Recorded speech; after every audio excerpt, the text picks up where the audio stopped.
ہمارا دن تو روزے میں گزر رہا ہے، ہماری راتیں مٹر گشتیوں میں گزر رہی ہیں، رات رات بھر ہمارا نوجوان موبائلوں میں لگا ہوا ہے، رات رات بھر ہمارا نوجوان ٹائم پاس کر رہا ہے۔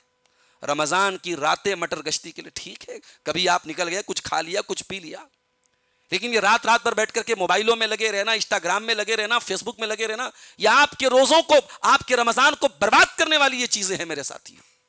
یہ ورلڈ کپ کا میچ، یہ انسٹاگرام کے ویڈیوز، یہ فیس بک، یہ سوشل میڈیا آپ کے رمضان کو برباد نہ کر دے میرے ساتھیوں۔ نبی علیہ الصلوۃ والسلام کی رمضان کی راتیں بھی قیام اللیل سے آباد رہتی تھی۔ نبی نے زندگی میں 3 دن قیام اللیل پڑھایا، 3 دن تراویح کی نماز پڑھائی، اور تینوں دن صحابہ کرام بڑی کثرت سے مسجد میں آئے۔ اور نبی علیہ الصلوۃ والسلام نے جب اپنے صحابہ کا یہ جذبہ اور شوق دیکھا، تیسری رات کے بعد آپ چوتھی رات نہیں آئے، اور فجر کا ٹائم ہو گیا۔ فجر کے ٹائم آپ آئے اور اپنے صحابہ سے کہا کہ تمہارا یہ جذبہ جب میں نے دیکھا قیام اللیل کے لیے، جس کو آج ہم تراویح کہتے ہیں، آپ نے فرمایا یہ جذبہ دیکھ کر کے خشیت ان تفرض علیکم، میں ڈر گیا کہ کہیں یہ نماز تم پر فرض نہ ہو جائے۔ جو لوگ کہتے ہیں صاحب تراویح تو حضرت عمر کی سنت ہے اور صحابہ کی سنت ہے، بکواس بات ہے۔ تراویح اللہ کے رسول کی سنت ہے، آپ نے 3 دن پڑھائی اور اس کے بعد آپ نے بند کی، اور اس ڈر سے بند کی صحابہ کرام کا جذبہ دیکھ کر کے کہ کہیں یہ فرض نہ ہو جائے۔ بعد میں لوگ اپنے اپنے طور پر انفرادی طور پہ پڑھنے لگے، یا ایک ہی مسجد میں کئی جماعتیں، کوئی آدمی اکیلے پڑھ رہا ہے، بعد میں اس کے ساتھ 2-3 لوگ اور آ کے شامل ہو گئے، جماعت بن گئی۔ حضرت عمر نے جب یہ منظر دیکھا تو ان کے دماغ میں یہ بات آئی کہ نہیں، یہ سارے لوگ ایک امام کے پیچھے پڑھیں۔ چنانچہ پہلے تراویح کے جو امام تھے، نبی علیہ الصلوۃ والسلام کے بعد تراویح کے پہلے امام کون تھے؟ ابی بن کعب اور تمیم داری، ان 2 لوگوں کو امام بنایا حضرت عمر فاروق نے، اور موطا امام مالک کی صحیح روایت ہے کہ وہ تراویح 8 رکعت حضرت عمر کے دور میں پڑھی گئی۔ تو تراویح کی نماز جو نبی علیہ الصلوۃ والسلام نے پڑھی تھی، آج تراویح بھی ہمارے پاس ایک ویڈیو آیا ہے، کسی نے بڑی صحیح بات لکھی کہ ایسا تراویح، ایسا قرآن پڑھا جا رہا ہے کہ جبریل علیہ السلام بھی آ جائے تو ان کو بھی سمجھ نہیں آئے کہ کیا پڑھا جا رہا ہے۔ ایسا قرآن پڑھ رہے ہیں آپ، اور آپ لڑ رہے ہیں اس پر کہ صاحب 8 صحیح نہیں ہے، 20 صحیح ہے۔ میں کہتا ہوں اس 20 رکعت تراویح سے جس میں قرآن ایسی سپیڈ میں پڑھا جائے کہ قرآن کا ایک لفظ سمجھ میں نہ آ جائے، اس سے تو بہتر ہے کہ یا تو تراویح پڑھی نہ جائے، یا اگر کوئی 2 رکعت بھی تراویح پڑھ لیتا تو اس 20 سے بہتر ہے میرے پیارے ساتھی۔ کیا مطلب ہے؟ آپ نے تراویح کا مذاق بنا کے رکھ دیا آپ نے۔ یہ قیام اللیل کی نماز، یہ رات کی نماز، یہ کوئی معمولی نماز نہیں ہے۔ عام دنوں میں یہ نماز پڑھنے کی سب کو توفیق نہیں ملتی۔ بھائی باقی 11 مہینوں میں کون تہجد پڑھتا ہے؟ اللہ کے کچھ چنندہ بندے تہجد پڑھتے ہیں۔ یہ تہجد کی نماز وہ پڑھتے ہیں جن کو اللہ سے پیار ہوتا ہے، اپنی نیند قربان کرنا۔ بھائی 5 ٹائم کی نماز ہم اس لیے ہم پڑھ رہے ہیں، ہمارے ساتھ پورا محلہ پڑھ رہا ہے۔ تہجد تو آپ اکیلے پڑھتے ہیں نا، رات کا سناٹا ہے، نہ بیوی کو پتا، نہ بچوں کو پتا، نہ شوہر کو پتا، عورت کھڑی ہوتی ہے، وضو کرتی ہے، تہجد پڑھتی ہے۔ یہ نماز جو تہجد کی نماز ہے، یہ اللہ کے بڑے چنندہ بندوں کو ملے، یہ سیکرٹ عبادت ہے، اور جب یہ سیکرٹ عبادت ہے تو اس کا ریوارڈ بھی سیکرٹ ہے۔ سورہ سجدہ میں اللہ نے فرمایا تتجافى جنوبهم عن المضاجع يدعون ربهم خوفا وطمعا، میرے نیک بندے اپنے بستر سے الگ رہتے ہیں، رات میں ان کے پہلو ان کے بستر سے الگ رہتے ہیں، یدعون ربهم خوفا وطمعا۔ جب دنیا اپنے بستر پہ آرام کر رہی ہوتی ہے، مٹر گشتیاں کر رہی ہوتی، عیاشیاں کر رہی ہوتی ہے، میرے اللہ کہتا ہے میرے نیک بندے اللہ کی بارگاہ میں آنسو بہا رہے ہوتے ہیں، کبھی دعائیں کر رہے ہوتے ہیں، کبھی اللہ کے خوف سے رو رہے ہوتے ہیں، کبھی اللہ سے جنت کی امید لگا رہے ہوتے ہیں۔ وَمِمَّا رَزَقْنَاهُمْ يُنْفِقُونَ، اور ہمارے رزق میں سے وہ خرچ بھی کرتے ہیں۔ جب یہ سیکرٹ عبادت کرتے ہیں تو اللہ نے فرمایا فَلَا تَعْلَمُ نَفْسٌ مَّا أُخْفِيَ لَهُم مِّن قُرَّةِ أَعْيُنٍ جَزَاءً بِمَا كَانُوا يَعْمَلُونَ۔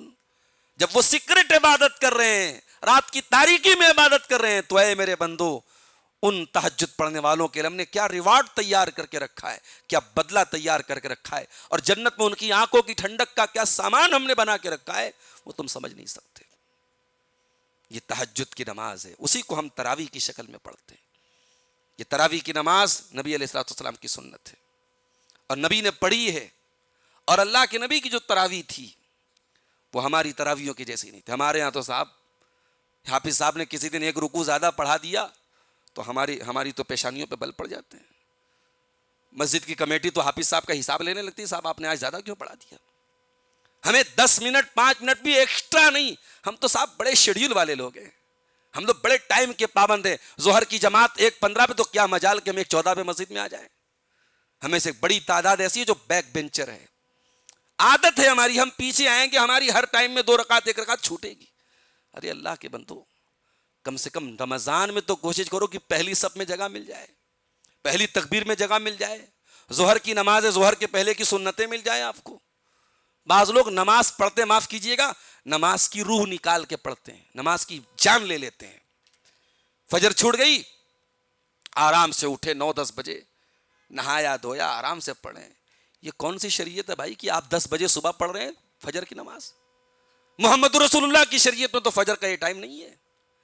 اگر آپ کو نیند بھی لگ گئی, آپ سو بھی گئے, فجر کے ٹائم نہیں اٹھ پائے, تو جیسے ہی نیند کھلے, اللہ کے نبی نے فرمایا اذا نام عن الصلاۃ, اگر کوئی نماز کے ٹائم سویا رہ گیا اور نسیا بھول گیا, فلیصلیھا اذا ذکرھا, تو وہ اس کو فوراً پڑھ لے جیسے اس کو یاد آئے. نبی نے یہ نہیں کہا کہ آپ فجر کو ظہر تک ڈیلے کر دیجئے. بعض لوگوں کے بارے میں دیکھتا ہوں صاحب, وہ کئی ٹائم کی نمازیں اکٹھا کر لیتے ہیں. اپنے بزنس کے لیے گئے, شاپ پہ گئے, ظہر کا ٹائم آیا چلا گیا, عصر کا ٹائم آیا, مغرب ٹائم گھر آئے, وضو کر کے صاحب کیا پڑھیں, ظہر پڑھ لیں, عصر پڑھ لیں. بھئی کبھی کسی مجبوری کی وجہ سے ایسا ہو گیا الگ بات ہے. نمازوں کو جان بوجھ کر کے اگر آپ ڈیلے کر کے پڑھتے ہیں, علامہ ابن حزم نے لکھا وہ نماز ہوگی ہی نہیں. مجبوری میں قضا ہو گئی الگ بات ہے. آپ جان بوجھ کر کے نماز کا وقت نکلنے کے بعد آپ نماز پڑھتے ہیں, جان بوجھ کر کے جماعت چھوڑ دیتے ہیں, تو آپ کی نماز ہی نہیں ہوگی. علامہ ابن حزم کا جملہ ہے, اور ان کی دلیل بہت تگڑی ہے, ان کی دلیل بہت مضبوط ہے. وہ کہتے ہیں اس کا کوئی ثبوت نہیں ملتا نبی علیہ الصلوۃ والسلام سے, صحابہ کرام سے, کہ نماز کو اس کے اوریجنل ٹائم سے ڈیلے کر کے پڑھا جائے. اس لیے میرے بھائیوں, رمضان میں جو نبی کا طریقہ تھا وہ یہ تھا کہ ہم تراویح پڑھیں, اور وہ تراویح ہم ایسی پڑھیں فلا تسأل عن حسنہن وطولہن. اما عائشہ کہتی ہیں مت پوچھو کہ اللہ کے نبی کی کتنی خوبصورت نماز ہوتی تھی, کتنی طویل نماز ہوتی تھی. تو ہم تراویح کی نماز سکون کے ساتھ, وقار کے ساتھ پڑھیں. رمضان میں اللہ کے نبی کا ایک طریقہ اور تھا, جتنا قرآن آپ پر اترتا تھا وہ قرآن آپ جبریل کو سناتے تھے. یہ ہمارے حفاظ کرام جو قرآن کا دور کرتے ہیں, قرآن ایک دوسرے کو سناتے ہیں, یہ بھی اللہ کے نبی کی سنت ہے. جبریل کو قرآن سناتے تھے آپ. جبریل ٹیچر ہیں, اللہ کے پیارے نبی جبریل کے اسٹوڈنٹ ہیں قرآن کے معاملے میں. پورا قرآن سنا رہے جبریل کو. اور جس سال اللہ کے رسول کا انتقال ہوا اس سال آپ نے 2 مرتبہ پورا قرآن سنایا جبریل کو.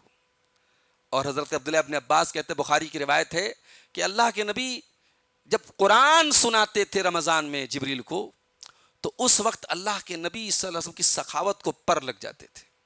ایسے تو اللہ کے رسول نارمل حالات میں بھی بہت سخی تھے, بہت فیاض تھے, بہت دل کھول کے خرچ کرنے والے تھے, مگر وَكَانَ أَجْوَدَ مَا يَكُونُ فِي رَمَضَانَ حِينَ يُدَارِسُهُ الْقُرْآنَ. جب جبریل کو قرآن سناتے تھے تو اللہ کے نبی کی سخاوت بہت بڑھ جاتی تھی. ہماری سخاوت کا کیا حال ہے؟ ہم تو اپنے مال کی زکوٰۃ بھی نکالتے ہیں تو دل دکھتا ہے ہمارا. ہم تو مسئلے پوچھتے ہیں, مولوی صاحب پلاٹ پہ بھی زکوٰۃ دینا پڑے گا کیا؟ جو پلاٹ ہم نے خریدا ہے بیچنے کی نیت سے, دینا پڑے گا بھائی, بزنس ایسٹ ہے آپ کا. مولوی صاحب سونا ہمارے پاس ہے, کیش نہیں ہے, تو کیا سونے کی زکوٰۃ دینا پڑے گا؟ کیش نہیں ہمارے پاس, دینا پڑے گا بھائی آپ کو.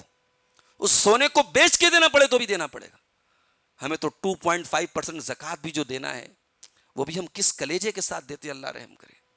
ایک صاحب کہنے لگے ہم لوگ تو دنیا بھر کی جی ایس ٹی دیتے ہیں, انکم ٹیکس دیتے ہیں, اس کے بعد ہمیں زکوٰۃ بھی دینا پڑتا ہے. واہ بھائی, آپ تو بہت بڑا احسان کر رہے ہیں زکوٰۃ دے کر کے.